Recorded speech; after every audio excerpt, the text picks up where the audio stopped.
with a 13-7 win over Middle Tennessee, the NMSU Aggies are heading to back-to-back bowl games for the first time since 1959 and 1960. All right, dig in. You go. Beauty. What's the silliest question that you've ever been asked since you've been here about Australia?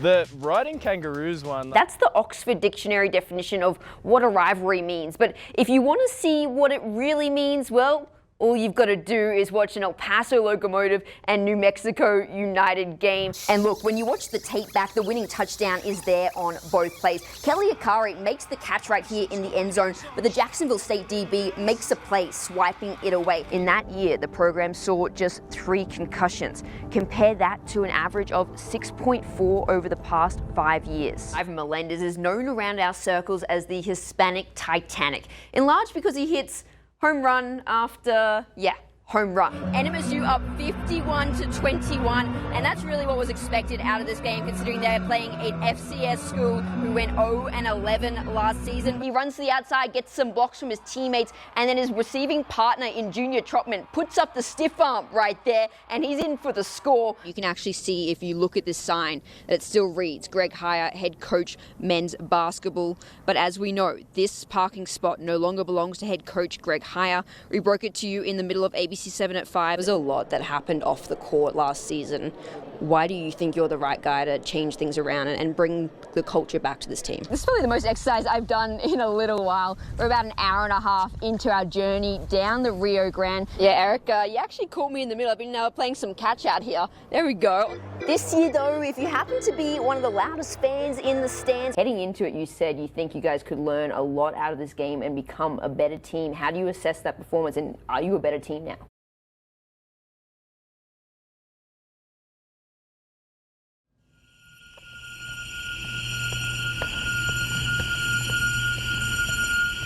Don't adjust your TV.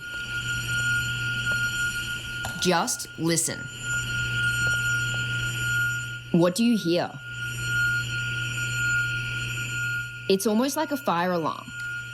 But to those with trained ears, there are 3 distinct sounds blaring at the same time, telling players where to go and what move to make next.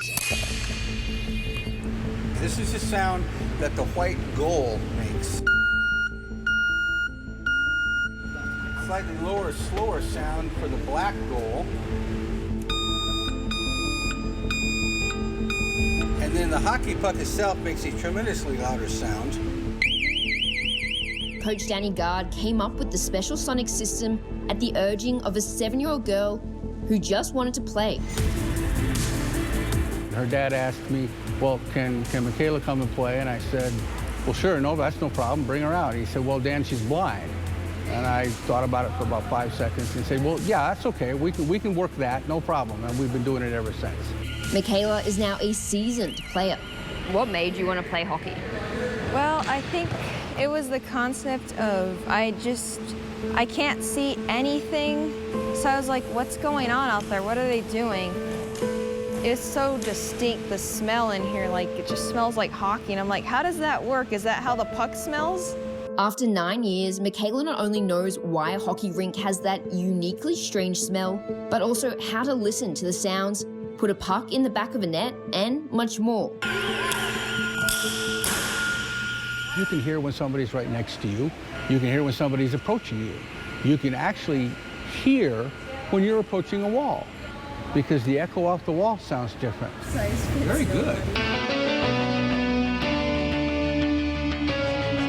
If I'm being completely honest, up until like the 8th grade, I didn't know how to tie my shoes. This is much tighter than what I had it. You think? Yeah.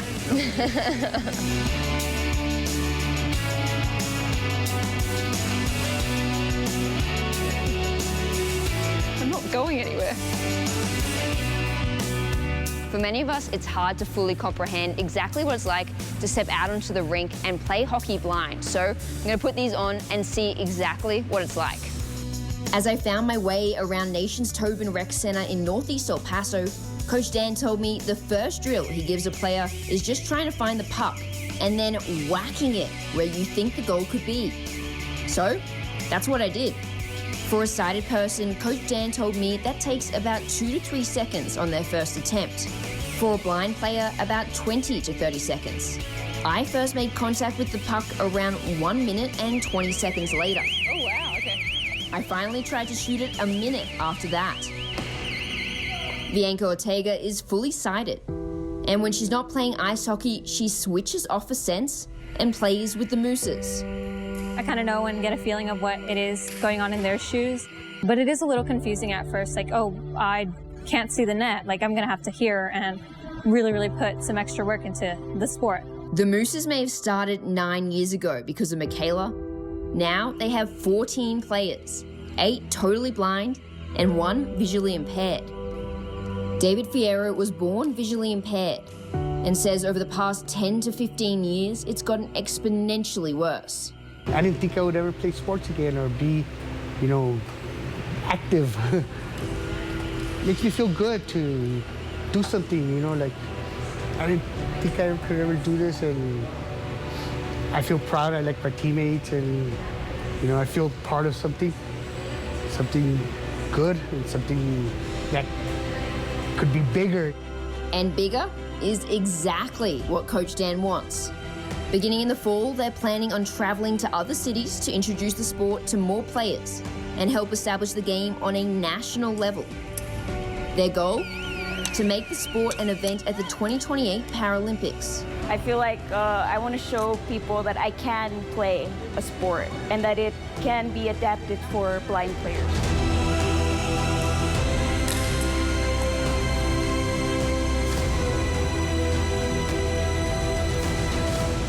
Rachel Phillips, ABC 7.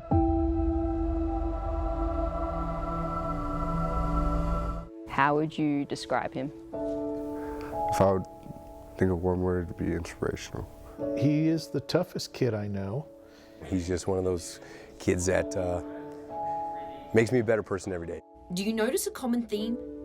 Not once does someone mention William Jacobs' inabilities. That's because William and the people he surrounds himself with have never let any of it define him. At 3 weeks old, William stopped breathing. I blew into him a total of 4 times, but the first 3 times he didn't blow back. And then he blew on the 4th, which my heart sunk when he finally blew back, because I thought we'd lost him. Months later, the Jacobs learned that a blood clot had actually hemorrhaged in his brain. Every part that the blood had hit in the brain died. And the blood clot was right in his speech and language part of his brain. More of the blood went to the left, which caused the stroke on the right side. And then they said he wouldn't walk or talk. We never treated him like we accepted it. It was just more for her. It's time for us to get working. And got working they did. William found himself in 6 different kinds of therapy, and his family started learning and teaching him sign language. Then at 3 years old, he stood up and took a couple steps, and we looked at each other and went, he walked. And does he talk? It's crazy knowing what people said about me not being able to do, and me knowing that I can do those things now. So whenever I hear, like, you can't do that, or you're not strong enough to do that, I think, okay, I'll try my best and prove you wrong, because I know I can do all things. And William works hard in every aspect of his life.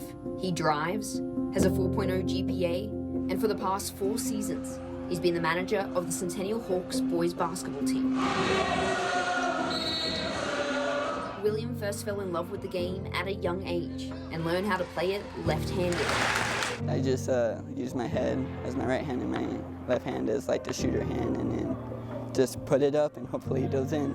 That saw him play both in the backyard and in middle school. But playing at the high school level was never an option because he couldn't pass a physical. We're all dealt different cards in life. Some of us are dealt aces, some of us are dealt 2s, and we don't have any choice but to play those cards.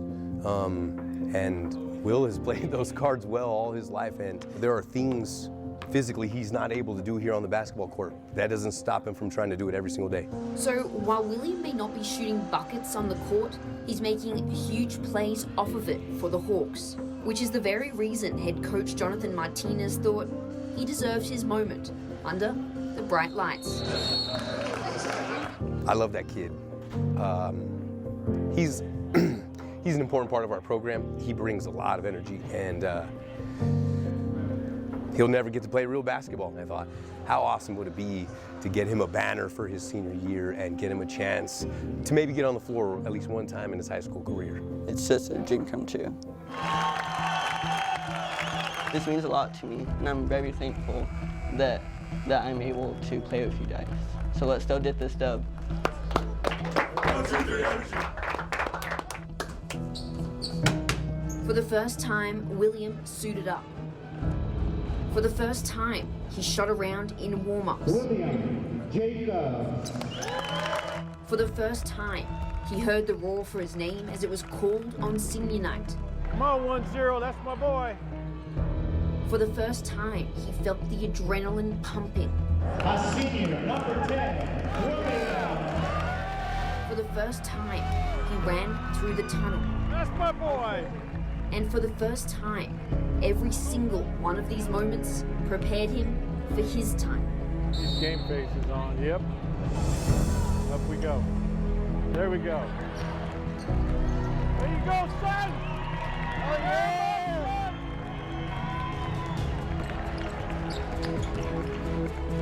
Get in, get in! Get in, William!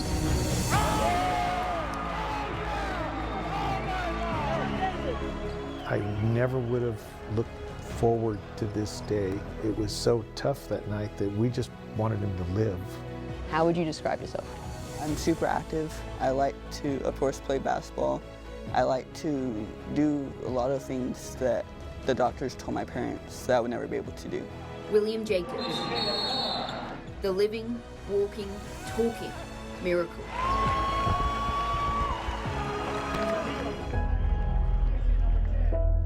Rachel Phillips, ABC 7.